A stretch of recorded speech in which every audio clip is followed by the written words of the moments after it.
Hi, welcome to Ed Foodie.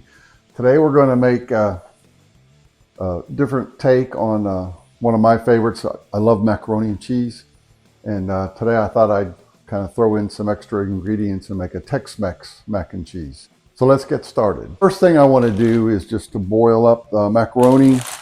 I've got a 12-ounce package of macaroni, and I'm going to cook it to al dente. So let me do that, then we'll get started on our cheese sauce. Our macaroni was cooked to package instructions, and we're going to set that aside. Now we're just going to saute up some vegetables. I'm starting with a tablespoon of olive oil. We will add a half a cup of finely chopped onions, a quarter cup of chopped green bell pepper. If you want it a little more spicy, you could use jalapeños instead. We'll saute these up for 3 or 4 minutes, just until the onions and bell pepper are nice and soft. Let's add 3 cloves of garlic, finely chopped. Saute the garlic for another 2 minutes, and then when it's all finished, we can put these vegetables in a separate bowl and set it aside also.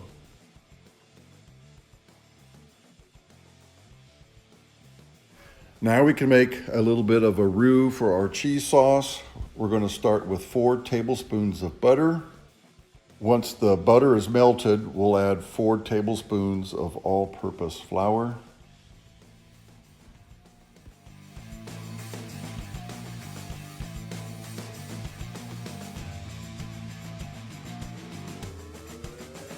Stir this up until you get a nice smooth paste. Add 1 cup of heavy cream and slowly stir in to the flour and butter mixture. Now add in 1 cup of whole milk and slowly stir that in as well until you get a nice, thick, heavy sauce. Keep stirring for about 2 to 3 minutes.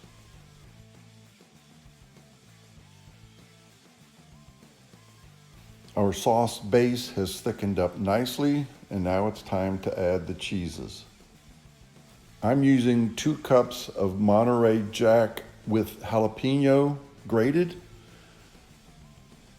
I'm going to stir that in a little bit, and then we'll add 1 cup of grated cheddar cheese. Stir in well till all the cheese has melted. It may seem a little bit thick, but that's okay. We're going to use some other ingredients to thin it down. Next, add back in our sauteed onion and bell pepper. Add in 1 cup of pico de gallo. You can either buy it already made at the store or make it yourself. It's pretty easy. I'll put a link in below how to make homemade pico de gallo.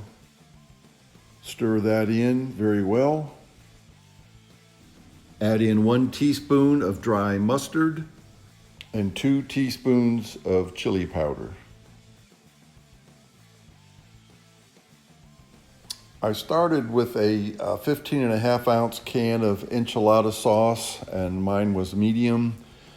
I put in about 7 ounces to begin with, but I ended up using the whole can. Now we can add in the macaroni and stir it all up, heat it for a couple of minutes till the macaroni's warmed up again. To get the consistency I really liked, I ended up using the whole 15.5-ounce can of enchilada sauce. I topped it with a little bit of fresh chopped cilantro, so let's give it a taste.